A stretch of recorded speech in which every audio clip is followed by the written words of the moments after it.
بسم اللہ الرحمن الرحیم۔ میرا نام حمیرہ علم ہے اور میں the Future Foundation Girls Higher Secondary School کی ٹیچر ہوں۔ میں اسلامیات پڑھاتی ہوں اور قرآنک ٹیچر ہوں اس اسکول میں۔ اور آج میرا جو ٹاپک ہے ورکشاپ کا یا کلاس کا وہ ہے حدیث اور سنت کا تعارف۔ یہ 9th کلاس کی بک میں سے ہے ٹاپک جو میں نے لیا ہے، آپ کے سامنے پیش کر رہی ہوں۔ تو حدیث اور سنت کس کو کہتے ہیں؟ حدیث کے لغوی معنی ہیں خبر دینا، گفتگو کرنا، اور یعنی کسی نئی چیز کو حدیث کہا جاتا ہے۔ اور یہ جو حدیث ہے یہ خاص اصطلاحی معنی میں حضور صلی اللہ علیہ وآلہ وسلم کے فرمان مبارک کو حدیث کہا جاتا ہے۔ حدیث کے متعلق آتا ہے کہ حدیث کے جو راوی ہوتے ہیں، راوی کس کو کہتے ہیں؟ ایک سوال ہے کہ راوی کس کو کہتے ہیں؟ راوی اس سلسلے کو کہتے ہیں جن لوگوں کے سلسلے کے ذریعے سے ہم تک حدیث پہنچی ہو۔ مثال کے طور پر حضرت ابوبکر صدیق رضی اللہ تعالیٰ عنہ نے ایک حدیث بیان کی، انہوں نے سنی حضور صلی اللہ علیہ وسلم سے، اور پھر حضرت ابوبکر صدیق رضی اللہ تعالیٰ عنہ سے حضرت عمر فاروق رضی اللہ تعالیٰ عنہ نے سنی، اور اس کے بعد انہوں نے سنی حضرت عثمان غنی رضی اللہ تعالیٰ عنہ سے، ایسے ہی انہوں نے حضرت علی رضی اللہ تعالیٰ عنہ نے حضرت عثمان غنی رضی اللہ تعالیٰ عنہ سے سنی۔ تو یہ سارے جو روایت ہیں، یعنی یہ صحابہ کرام کا جو سلسلہ ہے، اس سلسلے کو روایت کہتے ہیں، اور یہ جو صحابہ کرام بیچ میں آ رہے ہیں ان کو راوی کہتے ہیں۔ اور اس حدیث کو جو بیان کی جائے تو اس کو جو ہے روایت کہتے ہیں، یعنی مروی شدہ حدیث۔ تو یہ جو احادیث ہوتی ہیں تو اس کے متعلق آتا ہے کہ بھئی 4 احادیث کی اقسام ہیں۔ سب سے پہلے حدیث قولی،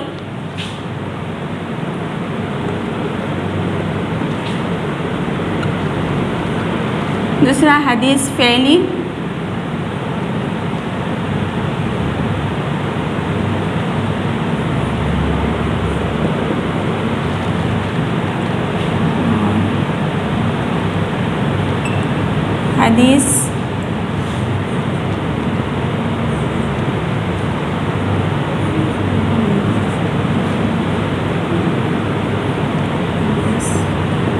حدیث قدسی۔ آج میں بات کروں گی تو ان 4 احادیث کی اقسام پر بات کروں گی۔ سب سے پہلے یہ ہے کہ حدیث قولی۔ حدیث قولی کس کو کہتے ہیں؟ حضور صلی اللہ علیہ وآلہ وسلم کا جو بھی فرمان ہو، آپ صلی اللہ علیہ وآلہ وسلم نے جیسے فرمایا کہ قال رسول اللہ صلی اللہ علیہ وآلہ وسلم افشوا السلام، کہ سلام کو پھیلاؤ، سلام کو عام کرو۔ تو یہ کیا ہے؟ اس میں آپ صلی اللہ علیہ وسلم نے ایک تو افشو امر کا صیغہ استعمال کیا ہے، یعنی کہ حکم دیا ہے، آرڈر دیا ہے کہ سلام کو کیا کرو؟ عام کرو۔ تو اگر ہم سلام کو عام کریں گے تو ہم حدیث پر عمل کرتے ہیں۔ آج کے آپ صلی اللہ علیہ وسلم نے فرمایا کہ جب قیامت قریب ہوگی اور ایسے دور میں جب فساد ہوگی، ایک حدیث کے اوپر، میری ایک سنت کے اوپر جو عمل کرے گا اس کو 100 شہیدوں کا ثواب ملے گا۔ تو کتنا عام سا عمل ہے کہ اگر ہم کسی بھی محفل میں جاتے ہیں، وہاں جا کر سلام کریں تو اس پر ہمیں اجر ملتا ہے۔ پھر چاہے سامنے والا ہمیں جیسا بھی جواب دے نہ دے، وہ اس کے اوپر عمل ہے۔ ہمیں یہ نہیں دیکھنا ہے کہ مجھے سلام کا جواب دیا گیا یا نہیں دیا گیا، ہمیں صرف اپنی آخرت کو دیکھنا ہے کہ ہم کیا چاہتے ہیں۔ ہم اللہ اور اس کے رسول کی رضا چاہتے ہیں، لوگ ہمیں برا کہتے ہیں، ہمیں اس کی کوئی فکر ہونی نہیں چاہیے، کیونکہ جس کی نگاہ اللہ تعالیٰ کی ذات کے اوپر ہوتی ہے، جس کی نگاہ آخرت پر ہوتی ہے، دنیا کے لوگ کتنا بھی اس کو ذلیل کریں، اس کے اوپر ہنسے طنز کریں، مذاق کریں، اس کے اوپر کوئی فرق نہیں ہوتا۔ پھر لوگ چاہے اس کو کچھ بھی کہیں، ڈیٹ کہیں، غرور والا کہیں، یا جو بھی کہیں، اس سے کوئی فرق نہیں پڑتا، کیونکہ جیسے کہ کہا جاتا ہے کہ جس پیالے میں جو چیز ہوتی ہے وہی نکلتی ہے۔ اگر ہم کسی پیالے میں دودھ ڈالیں گے ہم سے دودھ نکلے گا، اگر ہم گندگی ڈالیں گے گندگی ہی نکلے گی۔ تو ہم نے ہر انسان نے جو ہے نا مرنا ہوتا ہے، ہم نے اپنی زندگی کو سنوارنا ہے، لوگوں کو نہیں دیکھنا۔ جس انسان نے لوگوں کو دیکھا اس نے سمجھو کہ اپنا نقصان کیا۔ اس کے بعد آتی ہوں حدیث نمبر 2 کی طرف، یعنی حدیث فعلی۔ حدیث فعلی کس کو کہتے ہیں؟ حدیث فعلی اس کو کہتے ہیں جو آپ صلی اللہ علیہ وسلم نے کام کیا ہو، اس کو حدیث فعلی کہتے ہیں۔ فعل کا مطلب ہے کام کرنا۔ جیسے آپ صلی اللہ علیہ وآلہ وسلم نے ایک مرتبہ کیا کیا؟ حضرت انس رضی اللہ تعالیٰ عنہ فرماتے ہیں آپ صلی اللہ علیہ وسلم نے دودھ دھویا بکری کا، اور دودھ دھونے کے بعد اس کے اوپر آخر میں کلی کر دی، یعنی پانی سے کلی کر لی۔ تو یہاں سے سنت ثابت ہوئی کہ آپ صلی اللہ علیہ وسلم کا فعل ہے، عمل ہے کہ دودھ پینے کے بعد کلی کرنا۔ اور یہ بھی سنت ثابت ہوئی اس ایک حدیث سے کہ حضور صلی اللہ علیہ وسلم نے کیا کیا؟ دودھ خود دھویا، یعنی آج کا ہم اگر معاشرے میں دیکھیں تو لوگ جو دودھ دوتے ہیں یا جو ہے بکریاں چراتے ہیں یا جو بھی ایسا کوئی عمل کرتے ہیں، ہم اس کو حقارت کی نگاہ سے دیکھ رہے ہوتے ہیں. ہم ان کو سمجھ رہے ہوتے ہیں کہ ان کو تو کچھ آتا ہی نہیں ہے، ان کو کچھ پتہ ہی نہیں ہے. حقیقت یہ ہے کہ یہ لوگ جو ہے سنت کے اوپر عمل کرنے والے ہیں. تو یہ حقیر جو کام ہماری نظر میں ہے، اللہ اور اس کے رسول کے یہاں بہت زیادہ مقبول ہے. تو دودھ پی کر اس کے بعد کیا کرنا؟ کلی کرنا. یہ سنت سے ثابت ہے اور یہ آپ صلی اللہ علیہ وسلم کا عمل رہا ہے. صحابہ کرام صلی اللہ علیہ وسلم کو بہت زیادہ جو ہے نا فالو کیا کرتے تھے. آپ صلی اللہ علیہ وسلم کا دور گزر گیا. حضرت ابوبکر صدیق رضی اللہ تعالیٰ عنہ نے تقریباً 2.5 سال جو خلافت کی ہے، دور خلافت وہ گزر گئی. اس کے بعد حضرت عمر رضی اللہ تعالیٰ عنہ کا دور آتا ہے اور انہوں نے تقریباً 10 سال یا 12 سال کا بھی آتا ہے. تو انہوں نے یہ دور خلافت ان کی چلی ہے. اس کے درمیان میں حضرت عمر رضی اللہ تعالیٰ عنہ ایک رستے سے، ایک گلی سے جاتے تھے. جب بھی اس سے گزرتے تھے تو وہاں ایسے سیدھے جا کر اور پھر گول مڑ کر اور پھر سیدھے چلے جاتے تھے. میں آپ کو کر کے دکھا رہی ہوں. ایسے جاتے تھے، پھر ایسے گول پھرتے، ایسے ہو کر اور پھر جاتے، حتیٰ کہ یہاں کوئی بھی چیز بیچ میں نہیں ہوا کرتی تھی.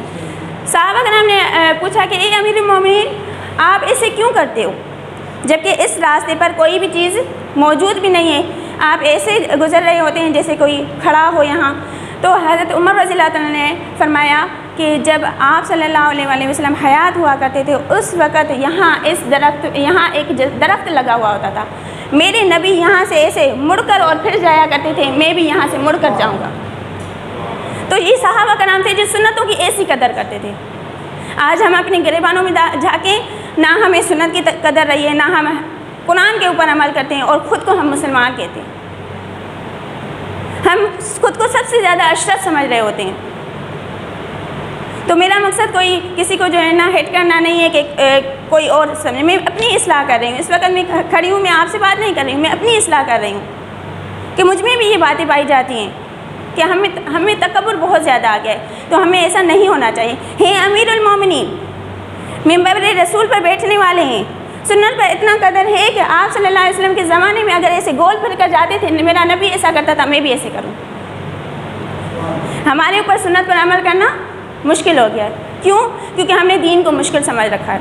ہم نے انگریز کی تعلیمات کو عام کر رکھا ہے. سر آپ ناراض نہیں ہوئیے گا، انگریز نے جو تعلیمات عام کی ہے، یہ انگلش جو ہے یہ دنیا والوں کا جو ہے نا سبجیکٹ ہے، ٹھیک ہے. لیکن جو سنت ہے، جو اسلام ہے، یہ ہمارے نبی کا تعلق ہے اس کے، ٹھیک ہے. تو اس کا جو ہے نا صلی اللہ علیہ وسلم سے تعلق ہے، قرآن سے تعلق ہے. جب تک ہم اس پر عمل نہیں کرتے، ہم نہ دنیا میں کامیاب ہو سکتے ہیں نہ آخرت میں کامیاب ہو سکتے ہیں. یہ الگ بات ہے کہ انگریز ہمارے اوپر اتنے حاوی ہو چکے ہیں کہ ہم جو ہے نا ان کو سنے بغیر، ان کی لینگویج کو استعمال کر کے کیے بغیر رہ نہیں سکتے. یہ دنیا کی تعلیمات ہمارے لیے ضروریات ہوتی ہیں، لیکن دین اول ہے. ہم جب گنتے ہیں، کوئی بھی گنتی گنتے ہیں 1 2 3، 3 کے بعد کیا آتا ہے؟ 4 آتا ہے. کبھی بھی کوئی اگر کہے کہ نہیں 3 سے پہلے 4 آتا ہے، ایسے کبھی نہیں ہو سکتا. دین میں 3 حروف ہیں. دین 1 2 3، لیکن دنیا میں کتنے ہیں؟ 4. 1 دال، نون اور پھر یا اور پھر الف. یہ گنتی ہمیں بتاتی ہے کہ پہلے دین کو مقدم رکھو گے تو دنیا بنے گی آپ کی. دین کو مقدم رکھیں گے تو دنیا بنے گی، ورنہ نہیں بنے گی. ہم سب کامیاب ہونا چاہتے ہیں. آج ہم پرائیویٹ جاب کر رہے ہیں، آگے ہم کہیں گے بھائی PhD ہو جائیں، اس کے بعد کہیں گے JST ہو جائیں، آگے HST ہو جائیں، یعنی گریڈ ہمارا بڑھتا رہے. کیا ہے؟ دنیا کی ضرورت ہے، پیسے ملیں گے. لیکن یہ دین پر چلو گے، دین پر آپ کو نیکی کے راستے آپ کے لیے آسان ہوں گے. کل میں کسی کو سمجھا رہی تھی، عمرے کے معاملات بتا رہی تھی کہ مکہ مکرمہ میں ایک اگر انسان جو ہے نیکی کرتا ہے تو اس کو 1 لاکھ نیکی کا ثواب ملتا ہے. ساری عمر انسان پریشان ہوتا ہے کہ بھئی ہم کیا کریں، ہم جو ہے عمرہ کرنے کے لیے جائیں، ہم حج کرنے کے لیے جائیں. لوگ پیسے جمع کر رہے ہوتے ہیں، وظائف کر رہے ہوتے ہیں، بڑوں سے دعائیں منگوا رہے ہوتے ہیں. حتیٰ کہ جب ادھیڑ عمر کے ہو جاتے ہیں، ان کے بال سفید ہو جاتے ہیں، اللہ تعالیٰ ان کو موقع دیتے ہیں کہ ہاں آپ جاؤ. اب جب ان کو جوانی نہیں رہی، طاقت نہیں رہی، طواف کرنے کی ہمت نہیں رہی، پاؤں پکڑے بیٹھے ہوئے ہوتے ہیں، اللہ تعالیٰ ان کو بلاتے ہیں جاؤ. عمرہ کرنے کا زیادہ سے زیادہ ٹائم کتنا لگتا ہے؟ زیادہ سے زیادہ 2 گھنٹہ 1.5 گھنٹہ طواف وغیرہ کا جو ٹائم ہے، طواف 7 چکر طواف لگانے کا، یہ 1.5 گھنٹے کا 2 گھنٹے کا ٹائم ہے۔ تو زیادہ 5 گھنٹے کر لیں ہم پورے عمرے کے لیے۔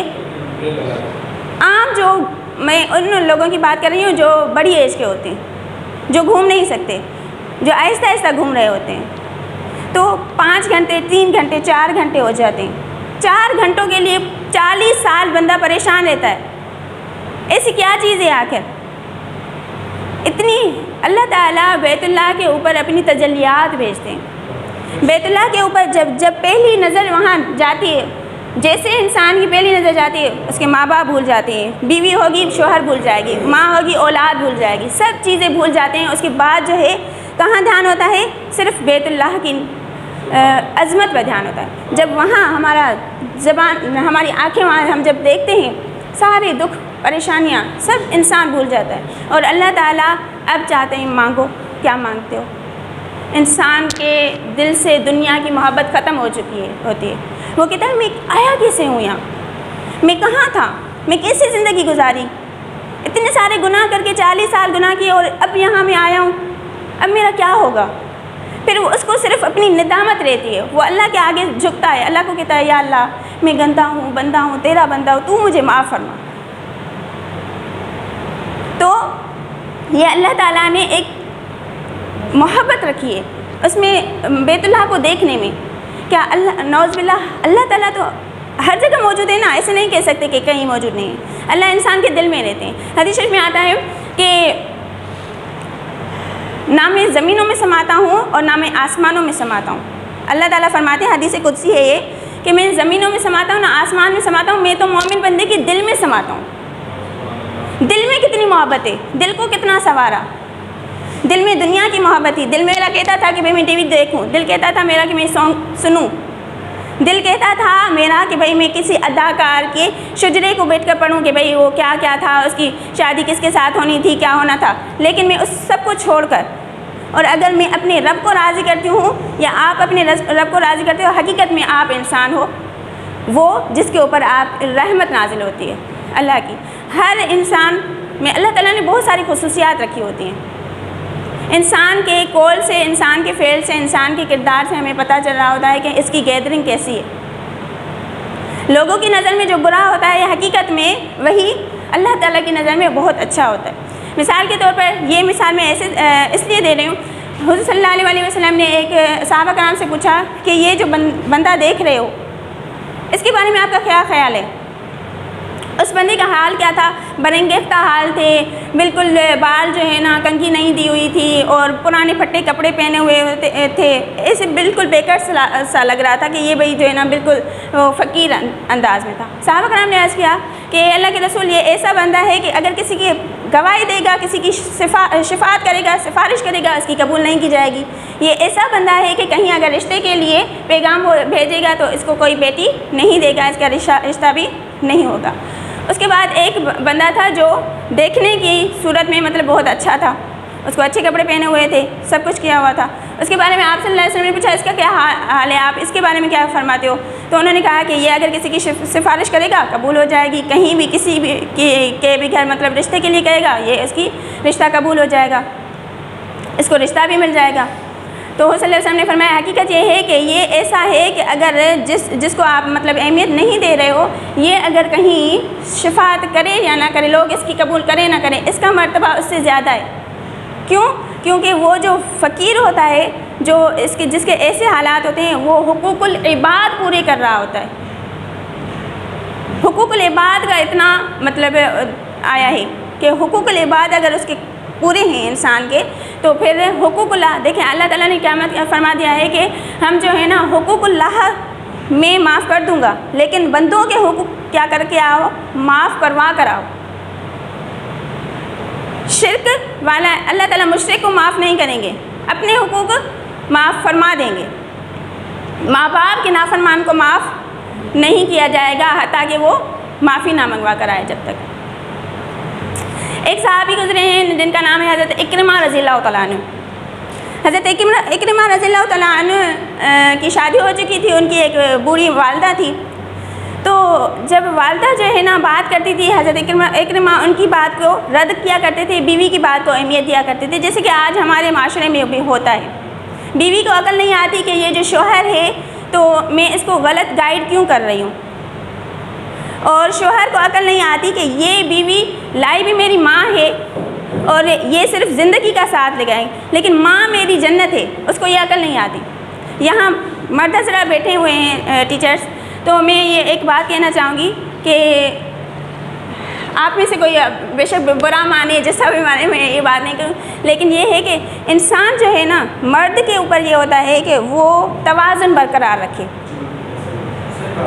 مرد اگر بیوی کو کہے کہ بے آپ میری بیوی ہو، میری ہم سفر ہو، زندگی میں نے آپ کے ساتھ گزارنی ہے اپنی جگہ پر، تو میرے بچوں کی ماں ہو، ٹھیک ہے، لیکن یہ میری ماں ہے، تم اس کی عزت کرو گی، اس کی خدمت کرو گی، اس کے ساتھ اچھا رہو گی تو میں بھی تمہاری کیئر کروں گا، ٹھیک ہے۔ اور ماں کو کہے کہ اماں آپ میری جنت ہو، آپ نے جو ہے جو کچھ زندگی گزاری کیسی بھی گزاری، میں آپ کا بچہ ہوں۔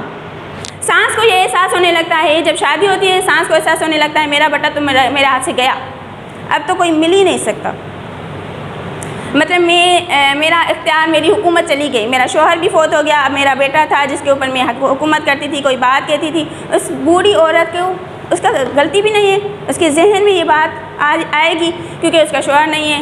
اولاد کیوں ہوتی ہے؟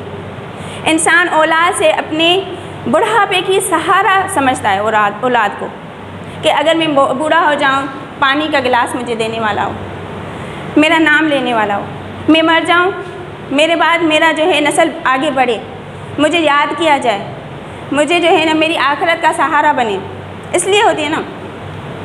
تو مرد حضرات کیا کریں کہ وہ اپنی بیویوں کے ساتھ ایسا ان کو گائیڈ کریں، ماں کو بھی گائیڈ کریں، اگر بیوی کے لیے کوئی چیز لاتے ہیں تو ماں کے لیے ضرور لائیں، کھانے کی کوئی چیز ہو، اور ان میں جو ہے نا ماحول ٹھنڈا رکھیں گھر کا، تو انشاءاللہ کبھی جھگڑے وغیرہ نہیں ہوں گے۔ بہت ساری باتیں ہو گئی، معذرت چاہتی ہوں۔ حدیث تقریری ہے، تیسرا نمبر جو ہے حدیث تقریری۔ تقریر کس کو کہتے ہیں؟ یعنی برقرار رکھنا۔ حدیث تقریری کے لغوی معنی ہے برقرار رکھنا۔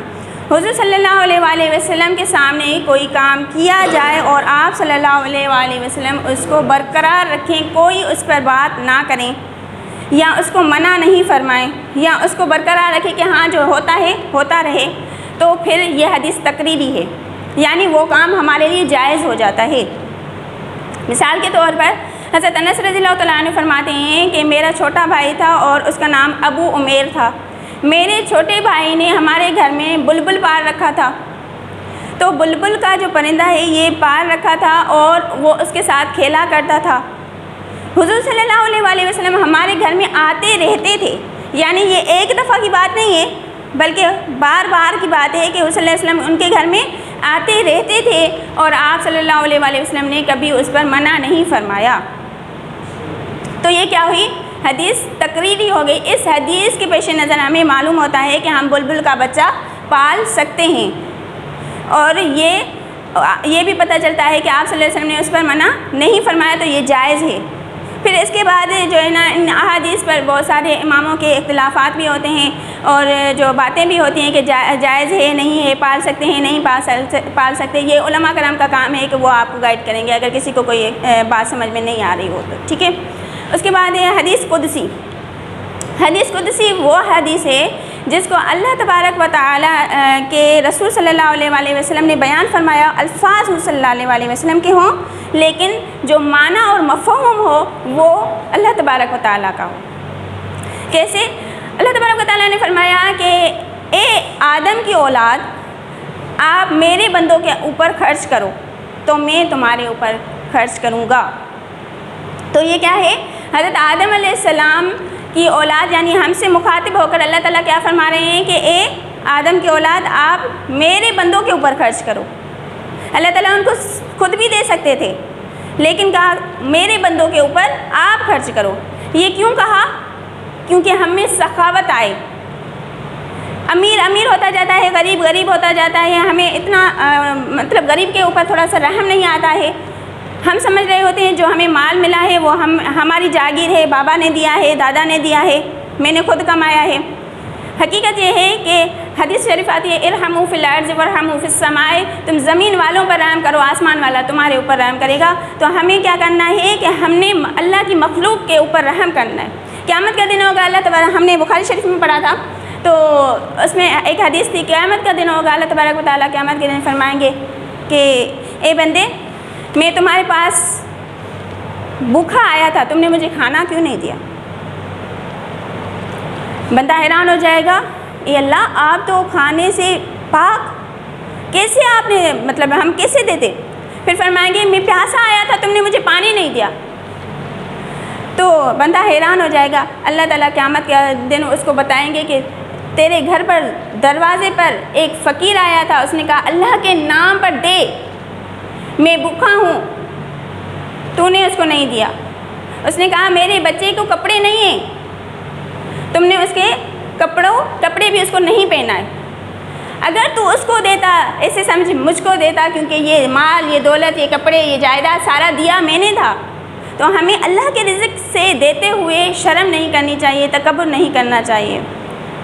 ایک واقعہ آتا ہے، حضرت ام سلمہ رضی اللہ تعالیٰ عنہ جو حضور صلی اللہ علیہ وسلم کی زوجہ مطہرہ تھی، تو ان کے گھر کہیں سے جو ہے نا گوشت آیا۔ انہوں نے خادمہ سے کہا کہ آپ جو ہے نا یہ گوشت کہیں طاق وغیرہ میں رکھ لو، حضور صلی اللہ علیہ وسلم آئیں گے تو نوش فرما دیں گے۔ تو انہوں نے کہا کہ ٹھیک ہے۔ خادمہ نے جیسے ہی رکھا تو وہاں سے سائل آیا، سائل نے کہا کہ ہے اللہ کے نام پر کوئی ہے جو مجھے دے، کوئی چیز ہے تو دے۔ تو انہوں نے گھر سے مطلب آواز دی کہ اللہ آپ کو برکت دے، اللہ آپ کو برکت دے۔ ان الفاظ میں اس طرف اشارہ تھا کہ گھر میں ایسی کوئی چیز موجود نہیں ہے جو آپ کو دی جائے، یعنی اللہ آپ کو برکت دیں گے، آپ جائیں، آپ معاف کریں، جسے ہم عام لوگ کہہ رہے ہوتے ہیں کہ اللہ معاف کریں اور اللہ آپ کو دے گا، اس طرح سے۔ تو اسی وقت جو ہے نا وہ سائل وہاں سے گیا اور حضور صلی اللہ علیہ وسلم تشریف فرما ہوئے۔ آپ صلی اللہ علیہ وسلم نے فرمایا کہ ام سلمہ کچھ کھانے کے لیے ہے؟ حضرت ام سلمہ نے فرمایا کہ جی ہاں کچھ ہے۔ تو خادمہ سے کہا وہ گوشت لینے گئی، جیسے دیکھیے تو وہ گوشت جو ہے نا کھلی پتھر کی صورت میں بن چکا تھا، یعنی جو گوشت کا ٹکڑا تھا وہ بالکل پتھر بن چکا تھا۔ تو وہ خادمہ حیران ہو گئی کہ یہاں تو گوشت کا نام نشان نہیں ہے، ویسا ہی وہ ٹکڑا پڑا ہے لیکن پتھر کا، وہ لے کر آئی۔ تو حضور صلی اللہ علیہ وسلم نے فرمایا کہ کیونکہ تم نے سائل کو نہیں دیا تھا، اس وجہ سے اللہ تعالیٰ نے اس گوشت کو کھلی نگاہوں میں پتھر بنا دیا۔ اللہ تعالیٰ نے حضور صلی اللہ علیہ وسلم، اہل بیت، ازواج مطہرات سب لوگوں کی حفاظت فرمائی۔ تو اگر وہ آپ صلی اللہ علیہ وسلم کھا لیتے تو وہ پتھر کھا لیتے، اس وجہ سے اللہ تعالیٰ نے ظاہری صورت بدل کر، اور آپ صلی اللہ علیہ وسلم نے فرمایا ظاہری صورت اللہ نے بدل دی اور یہ گوشت پتھر بن گیا۔ تو اگر ہم بھی کسی سائل کو نہیں دیتے ہیں اور خود کھا رہے ہوتے ہیں تو سمجھو کہ پتھر کھا رہے ہیں۔ تو ہمیں اپنی زندگی میں غور و فکر کرنی چاہیے۔ ابھی کوئی انبیاء وغیرہ نہیں آئیں گے ہمیں نصیحت کرنے کے لیے، علماء کی ہم سنتے نہیں ہیں۔ علماء کرام ایسے ہیں نا، 5 انگلیاں برابر نہیں ہوتی، ایک دو اگر غلطی کرتے ہیں ہم ساروں کو غلط کر دیتے ہیں۔ یہ نہیں کرنا چاہیے، کیونکہ کم از کم وہ ہم سے بہتر ہیں، کسی نہ کسی نسبت سے وہ اللہ تعالیٰ سے جڑے ہوئے تو ہیں۔ ہم جیسے گناہ گار تو نہیں ہیں، مجھ سے گناہ گار تو نہیں ہیں۔ ہم تو 5 وقت نماز پتہ نہیں کیسے پڑھ رہے ہوتے ہیں، جو پڑھتے ہیں ہمیں یہ بھی پتہ نہیں کہ یہ قبول بھی ہوگی یا نہیں ہوگی۔ تو میری بات کا مقصد یہی ہے کہ اللہ سے جڑیں، اللہ سے تعلق جوڑیں۔ حضور صلی اللہ علیہ وسلم نے فرمایا کہ ابن آدم کے جسم میں ایک گوشت کا لوتھڑا ہے، اگر وہ درست ہو جاتا ہے پورا انسان درست ہو جاتا ہے، اگر وہ خراب ہو جاتا ہے پورا انسان بگڑ جاتا ہے۔ سن لو، وہ دل ہے، دل ہے، دل ہے۔ اپنے دل کے اوپر محنت کریں، ظاہری بناوٹ کو، ظاہری سوچوں کو، برانڈڈ کپڑوں کو دیکھنا اور اسٹیٹس کو دیکھنا چھوڑ دیں، کیونکہ ہمیں پتہ نہیں ہے آج مروں گی کل مروں گی، کچھ ہمیں پتہ نہیں ہے۔ موت سب کے اوپر آنی ہے، موت کے لیے اگر تیاری کریں گے اللہ تعالیٰ آپ کو دنیا بھی آپ کے لیے آسان کریں گے۔ یہ ایک دنیا ایسی چیز ہے جس کے پیچھے لگو گے وہ آپ سے دور بھاگے گی، جب آپ اس کو چھوڑ کر آگے بڑھو گے، اللہ کی راہ کو اختیار کرو گے، یہ پیچھے پیچھے آپ کے آئے گی۔ دنیا میں ایسی کشش ہے، کچھ لوگ ہوتے ہیں جن کو ہم عزت دیتے ہیں ان کو عزت سمجھ میں نہیں آتی، جب ہم ان کو چھوڑ دیتے ہیں پھر ان کو پتہ چلتا ہے کہ ہاں کچھ تھا، جو عزت دی جاتی تھی وہ تھا۔ تو ہمیں کیا کرنا چاہیے کہ ہمیں ایسے ہی معاملہ رکھنا چاہیے۔ دنیا کی محبت ہم سے ختم ہو جائے، کم از کم ہم 5 وقت نمازی بن جائیں، کم از کم ہمارا اخلاق ایسا ہو جائے۔ ایک حدیث ہے، اس پر عمل کر لیں، المسلم من سلم المسلمون من لسانہ و یدہ، کہ مسلمان وہی ہے جس کی زبان اور ہاتھ کی اذا سے دوسرے مسلمان محفوظ رہیں۔ کامل مسلمان، اللہ کے نبی اس کو کہہ رہے ہیں کم از کم میری زبان سے کسی کو تکلیف نہ ہو، کم از کم میرے جو ہے نا ہاتھ سے کسی کو تکلیف نہ ہو۔ ہاتھ کی اذا انسان بھول جاتا ہے، زبان کی اذا انسان یاد رکھتا ہے، مرتے دم تک اس کو یاد رہتی ہے۔ پھر اللہ تعالیٰ نے ہمیں دوسرا راستہ بتایا، اگر کسی سے غلطی ہو جاتی ہے اس سے معافی مانگ لیں۔ بندوں کے حقوق یہاں معاف کروا کے چلے جائے، کوئی بھی پارسا نہیں ہے، ہم سب گناہ گار ہیں، سب گناہ گار ہیں۔ اچھا، پھر کوئی اگر دینی انسان ہوتا ہے، کسی کو تسبیح ہوتی ہے تو وہ تسبیح جو اٹھا رہا ہے وہ کس لیے اٹھاتا ہے؟ وہ اللہ کی رضا کے لیے اٹھاتا ہے، وہ اپنے گناہ بخشواتے ہیں۔ حضور صلی اللہ علیہ وسلم ایک محفل میں بیٹھتے تھے، 70 مرتبہ کیا کرتے تھے؟ تسبیح بیان کرتے تھے، استغفار پڑھتے تھے۔ کیوں؟ نبی تو معصوم ہوتا ہے، نبی تو بخشایا ہوتا ہے۔ ہم امت کو تعلیم دینے کے لیے کہ اللہ سے معافی مانگو، یہ طریقہ ہے۔ تمہارا نبی ایک محفل میں 70 مرتبہ اگر استغفار کرتا ہے، تم کیوں نہیں کرتے؟ ہمارے گھر میں ایک مرتبہ میری امی تسبیح پڑھ رہی تھی، کوئی ریلیٹیو آئیں، انہوں نے کہا کہ آپ تسبیح پڑھ رہی ہیں؟ کہا جی۔ تو وہ کہنے لگی کہ اتنے گناہ کیے ہیں جو بخشوا رہے ہو، اتنے گناہ کیے ہیں جو بخشوا رہے ہو۔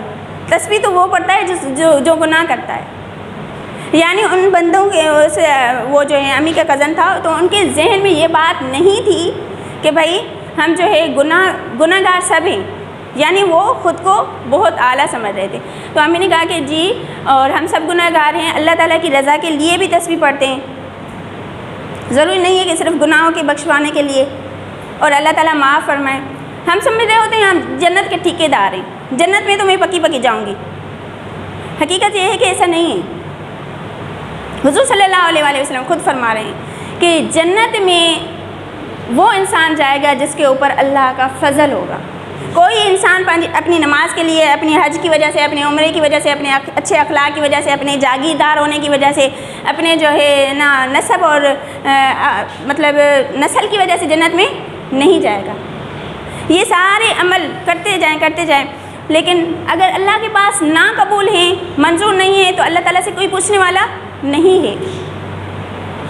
تو ہمیں اپنی آخرت کی طرف توجہ دے کر زندگی گزارنی چاہیے، اپنے اخلاق بہتر کریں۔ ہسبینڈ ہے تو وائف کے حقوق ادا کریں، بیٹی ہے تو ماں باپ کے حقوق ادا کریں، دوستیں ہیں تو ایک دوسرے کا حقوق ادا کریں۔ اور سب سے پہلے میں آپ سب سے معذرت چاہتی ہوں کہ اگر میری کسی بھی عمل کی وجہ سے، کسی بھی بات کی وجہ سے آپ سب کے دل میں میرے لیے کوئی رنجش آ گئی ہو، تو میں آپ سب سے معذرت چاہتی ہوں، کیونکہ میں نے جو آج مطلب بات کی ہے وہ میں نے اپنی اصلاح کی ہے، آپ کو میں نے پہلے بھی بتایا، ٹھیک ہے؟ تو آپ سب سے معذرت چاہتی ہوں کہ اللہ کی رضا کے لیے آپ مجھے معاف فرما دیں، اور آپ مجھ سے معافی نہ مانگیں۔ مجھے بہت زیادہ شرم آئے گی اگر کسی نے معافی مانگی، تو میں آپ کو اللہ کی رضا کے لیے خود ہی معاف کر دیتی ہوں، ٹھیک ہے؟ انسان چند گھڑی زندگی گزارتا ہے، معاف کرتے ہو بھائی؟ کیا معاف؟ اللہ آپ سب سے راضی ہوں، اللہ آپ سب سے راضی ہوں، ٹھیک ہے؟ تو بھئی دیکھیں، ہم جو یہ زندگی گزار رہے ہوتے ہیں نا، اللہ تعالیٰ کی رضا کے لیے اگر زندگی گزاریں گے تو اس میں کامیابی ہوگی۔ اب یہ بات آپ کو سمجھ میں آئی؟ حدیث کی جو 4 اقسام بتائیں میں نے، حدیث قولی، حدیث فعلی، حدیث تقریری اور حدیث قدسی۔ اس میں سے کوئی سوال ہو تو آپ کر سکتے ہیں، جو کوئی بات سمجھ میں نہیں آئی ہو آج کی میری بات کے مطابق، جو بھی میں نے بات کی۔ جی سر، مجھے پتا جی جی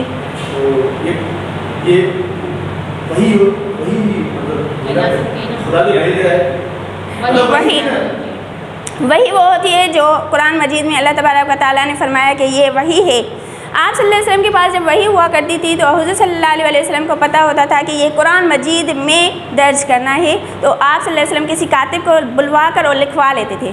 پھر آپ صلی اللہ علیہ وسلم کو یہ بھی پتہ ہوتا تھا کہ یہ الفاظ، یہ بات اللہ تعالیٰ سمجھانا چاہتے ہیں لوگوں کو، تو اللہ تعالیٰ کی بات کی طرف یہ اشارہ فرما دیا کرتے تھے، جیسے کہ اللہ تبارک و تعالیٰ نے فرمایا ایک دوسری حدیث بتا رہی ہوں، پہلے میں نے ایک دوسری حدیث بتائی. آپ صلی اللہ تبارک و تعالیٰ نے فرمایا، ایک بک ہے مشکات المصابیح، آپ اس کو ریڈنگ کیجیے گا. احادیث کی بڑی کتاب ہے اور علماء کرام کو چوتھے سال میں پڑھائی جاتی ہے.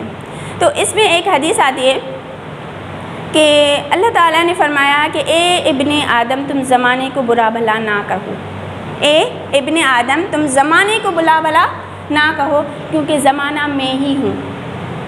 کتنے بڑے الفاظ ہیں.